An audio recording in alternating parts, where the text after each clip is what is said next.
My name is Malik Howard. After years of working 2 jobs, scraping together every extra dollar, and dreaming about a place I could finally call my own, I bought a beautiful house in a quiet suburban neighborhood. It wasn't a mansion or anything extravagant, but to me, it was a castle. Big yard, 2-car garage, flower beds lining the brick walkway, and the kind of peace I'd been chasing for a long time. This was supposed to be my sanctuary, a fresh start. The first days were exactly what I needed. I painted the rooms, unpacked boxes, and got lost in plans for the garden.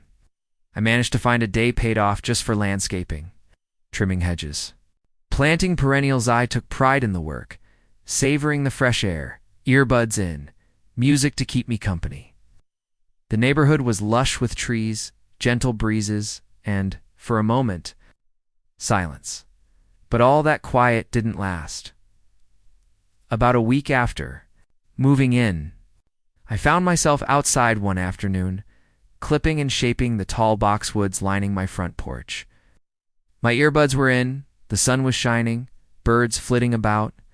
That's when I noticed her, a figure standing rigid on the sidewalk, arms folded like a barricade, watching me. I recognized her immediately. Karen. She was clearly of the Karen ilk, late 50s. Oversized, sunflower-shaped sunglasses, reflecting the harsh afternoon sun. A floral smock sort of dress, coupled with thick gardening gloves that looked like they belonged in a Home Depot display, and a face twisted into a permanent scowl. I'd seen that look before, like she'd been catching one bad break after another, or maybe just genuinely woke up on the wrong side of the century. She waved at me, not a casual neighborly wave, but the kind of impatient beckoning you reserve for someone who owes you money. "Hey!" she called out sharply. "You. Yes, you. Come here." I pulled out one earbud and nodded, figuring maybe she had a quick question or a welcome to the neighborhood. How wrong I was. Karen jabbed a finger toward her front yard across the street. "You're the new yard worker, right? Need this place looking sharp before the weekend." Her voice tightened with a sort of brittle expectation. "Lawn, fix my flower beds, pull all the weeds. You do it for free. Call it good neighbor etiquette." I blinked, unsure if I'd heard her correctly. "I'm not a gardener. I live right across the street." I tried to reply politely, hoping she'd catch the hint. She scoffed. "You look like you know your way around a rake," she said with a sneer. "Don't be lazy on honest days. Work wouldn't kill you." Her eyes flicked around, arms still crossed like she was always bracing for the worst, assuming I'd say yes. I laughed it off, a nervous chuckle. "Thanks, but no thanks. I'm just your neighbor, not your hired help." She didn't like that. Her face tightened further, and without another word, she turned on her heel and stalked away. The awkwardness of the encounter lingered in the air, but I brushed it off, returning to my hedges. But this was only the beginning. I had no idea Karen's idea of neighborly was about to turn into a nightmare.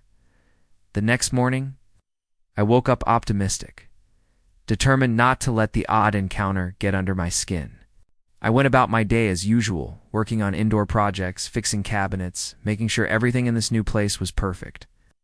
But as I stepped out the door that afternoon, I noticed an envelope taped to my front door, its paper weathered, and edges CRINKLED.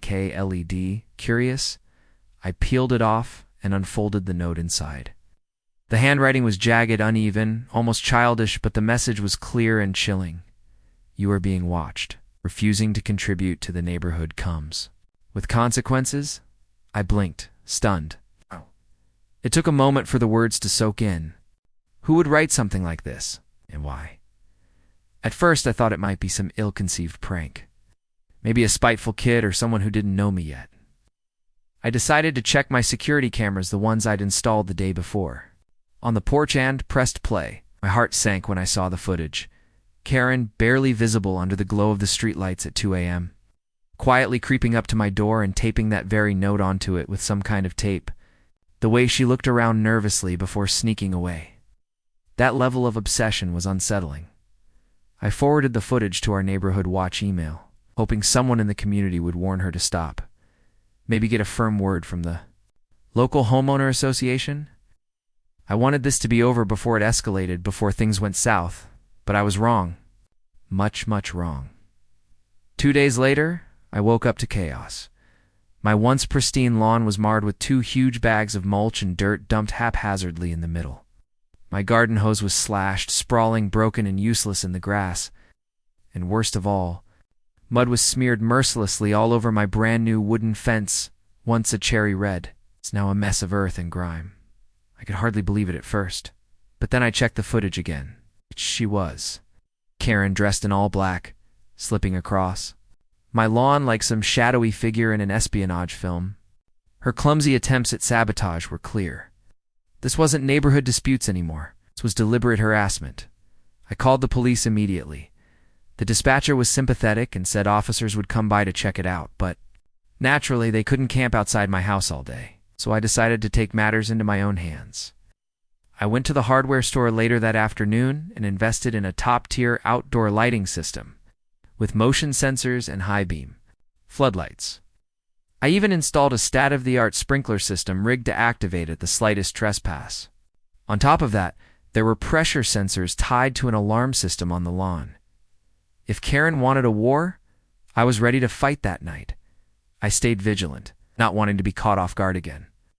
The house felt tense, the air thick with anticipation.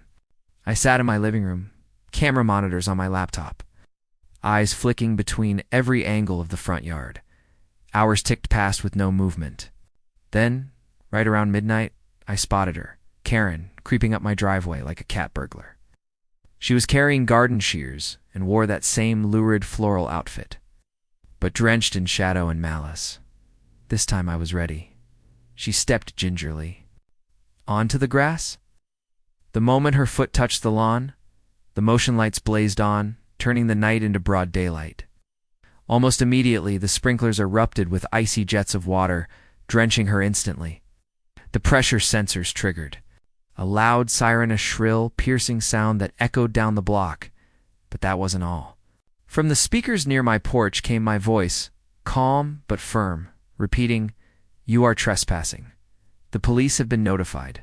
Karen screamed, startled beyond belief, and slipped on the wet grass. She fell hard face first into my flower beds. Her floral gloves and smock-soaked dirt smushed all over her. I didn't move a muscle. I just watched through the camera as she scrambled to her feet, cursing and sputtering. Within minutes, the police arrived, their flashlights cutting through. The chaos. Karen was yelling, still soaked, still muddy, and insisting I was refusing to do my neighborhood duties, and that I was hired help shirking my responsibilities. The officers exchanged looks, clearly unimpressed. While talking with Karen, one of the officers recognized her immediately. I saw the change in their tone. They shared a quiet exchange, and then the news hit me like a 2-NDERCLAP. Karen had a well-documented history. She'd been evicted from another neighborhood after filing multiple bogus noise complaints and harassment claims against Black and Latino families. She had a record of toxic behavior and racial harassment that finally caught up with her, apparently. She had neglected to disclose this when purchasing her home, a fact that shocked everyone. The police didn't take long to act. They fast-tracked a restraining order against her, preventing her from coming within 50 yards of my property. The HOA slammed her with hefty fines for harassment, trespassing, and damaging property. It was a swift and decisive rebuke for her actions. Hearing all this confirmed something. Chilling that this wasn't just about a yard. This was about someone trying to assert power and control through intimidation and racism disguised as neighborly concern. For me, it was a painful but necessary reminder of the battles many still face, even in peaceful suburban facades. After the dust settled, the neighborhood started to whisper. I heard snippets of conversations when people walked bywards, of support, cautious apologies for what I'd had to endure. Some neighbors admitted they'd been wary of Karen, but afraid to speak up. I made sure to connect with people, to build new friendships, and most importantly, to reclaim my sanctuary. To get a little light-hearted revenge, I added one final touch. To my front lawn, a glaringly red garden gnome right at the corner of my yard held a tiny handmade sign that read, "Not your gardener." It was bright, bold, and unmissable. The gnome became a local joke, and many neighbors told me it was the perfect statement. More than that, it felt like my way of saying I wasn't going to be bullied or intimidated. A month after the incident, Karen sold her house. Rumor had it that with the ongoing HOA fines and the restraining order, she was more than happy to move on. I didn't feel celebratory. I felt vindicated but sad that it had come to this. But the neighborhood began to knit itself back together. More families reached out, welcoming me. Friendly waves replaced wary stares. And slowly, the peace I longed for started to return. That experience taught me a lot, not just about standing up for myself, but about the shadows that can lurk in seemingly serene places, and how sometimes the best defense is a combination of vigilance, community support, and refusing to back down. And so, I keep trimming my hedges, enjoying my flowers, and the occasional smirk I get when people stop to admire the red gnome. Oh, it's a reminder. I'm Malik Howard, homeowner, not your gardener, and definitely not anyone's target. Peace. At last I was finally done with that crazy women.